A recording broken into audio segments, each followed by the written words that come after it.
After almost 9 months of paying rents to my father-in-law, he'd made sure I pay him on a monthly basis after I'd settled his so-called accruals. I was hit with the bombshell.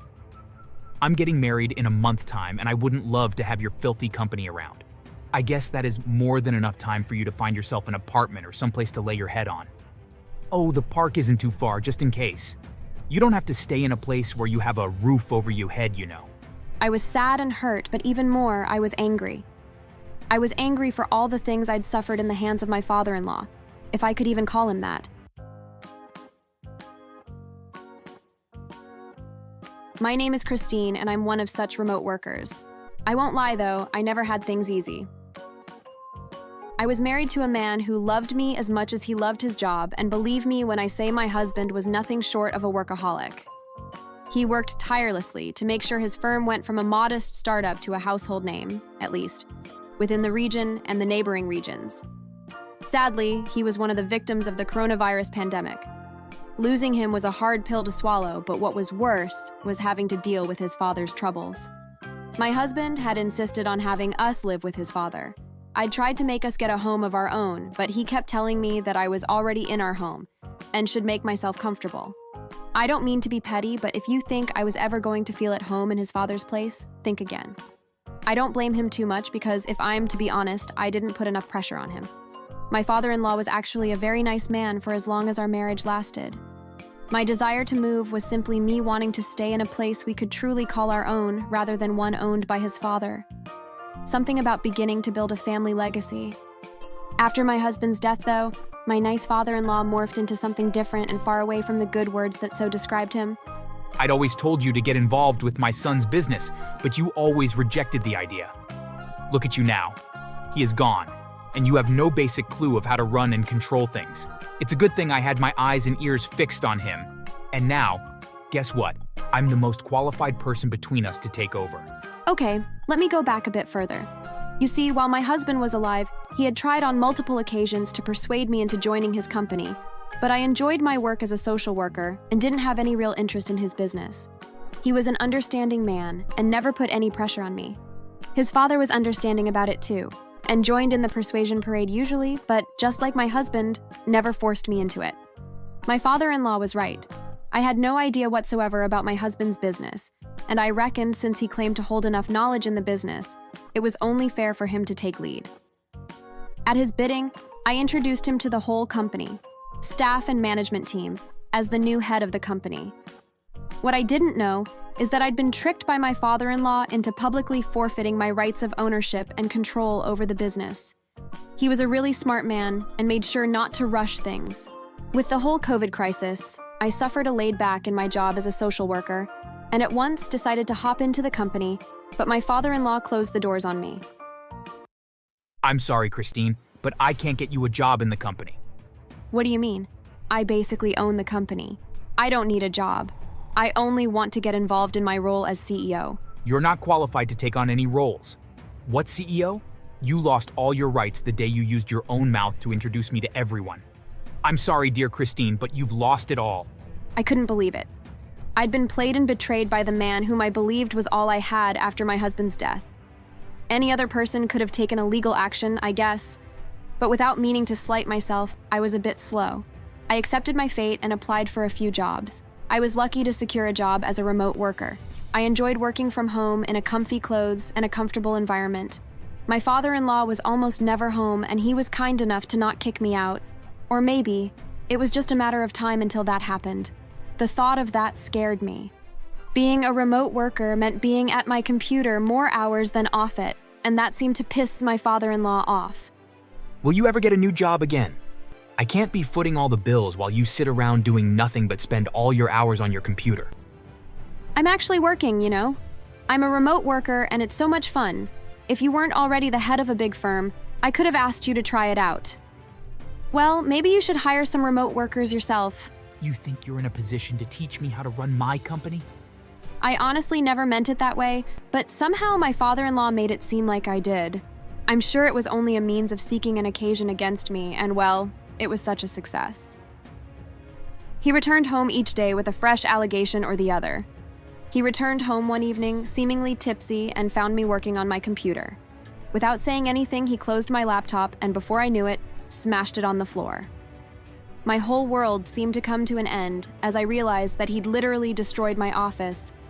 I was mad at him and thought of pressing charges against him, but I chose to reconsider things. He was only drunk, I believed, and as such, had no control over his actions. I had earned enough from my remote job and so purchased a new laptop the next day. I had made sure to do a backup on all my files too, so I recovered everything and continued working without saying anything to him about the whole matter. I'd learned to put up with all of his excesses. I just realized that you've been living for free all this while. Not anymore.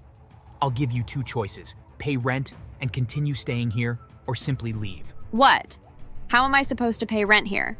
This is my... Shut the F up and listen to me. You'll do as I say as long as you're here, and you'll pay in arrears. As much as I enjoyed living there because it gave me memories of my husband and the pleasant moments we shared together before his passing, I knew it was better to leave. It was the only escape from my father-in-law's toxicity. I decided to take the exit option, but then it suddenly dawned on me that I'd used up a good part of my savings to get a new laptop. I was left with no choice but to stay and ply the cheaper route, pay rents to him. I remembered asking my late husband to let us move out to our own place and regretted not putting pressure on him. I'm sure he could have given in if I had, but how was I to know that things would turn out this way? Besides, his father was the only family he had left, and so didn't want to leave him out of sight. I shared in that sentiment then, but now, never. After almost 9 months of paying rents to my father-in-law, he'd made sure I pay him on a monthly basis after I'd settled his so-called accruals. I was hit with the bombshell. I'm getting married in a month time, and I wouldn't love to have your filthy company around. I guess that is more than enough time for you to find yourself an apartment or someplace to lay your head on. Oh, the park isn't too far, just in case. You don't have to stay in a place where you have a roof over your head, you know. I was sad and hurt, but even more, I was angry. I was angry for all the things I'd suffered in the hands of my father-in-law, if I could even call him that. I was even more angry with myself for accepting everything he threw at me without putting up a fight. My mind was filled with such deep hatred and rage for him. I wanted to just walk over to him, confront him about everything, slap him hard in the face and walk out of the house and his life for good, but I resorted to having a nap instead. All I wanted was a clear mind so I can think things through. My dream felt more like a blend of memories and revelations. For the first time, I had a second thought over everything. My husband had always said the house was ours and asked me to feel at home. As for my father-in-law, he was right. I had only introduced him as head of the company by my mouth, so surely that was never enough. I'm sure it needed a document in writing to transfer all of my powers and rights to him. Besides, I had only made him the head of the company and not exactly the owner of the company. I called an old friend, Gina. She was based in Australia, and with everything happening to me, I'd lost any interest in connecting with people. She was more than pleased when she heard my voice. Holy smokes, Christine! How have you been? I tried reaching out a couple times, but the line never went through. I had no better luck with your husbands. How are you guys doing? A lot has happened, Gina. I need your help. I told her everything that had happened to me since the death of my husband. Gina was shocked to hear everything, especially considering that she'd known my father-in-law to be a good person while my husband was still alive. She promised to help me as much as she could and asked if I'd sought a legal action already. What the hell do you mean, no, girl? You're the architect of your own problem. Your husband got to have a will somewhere, and I'm sure it'll solve all your problems. I doubted if my husband had left any will considering he was still very young, but Gina assured me he did. His death wasn't an accident. We saw it coming, so he must have surely made plans for it. She asked if I knew any of his safes. I'd taken his things out already in the ones I knew, but she insisted there must be something somewhere. Oh, I just remembered David saying something once about trying to do business with your husband. I'm sure he must know something and you wouldn't believe it, but he doesn't even know that your husband's dead. She was right. David was her younger brother, and for a legal representative, I felt like he wasn't doing his job to know about the welfare of his clients. Anyways, he had my husband's will locked up in a safe in a bank and promised to catch the next flight to the US from Australia. We started a legal action as soon as he arrived. My father-in-law was shocked to know a will existed. It turned out that my father-in-law was the one staying with us and not the other way, as I'd always thought.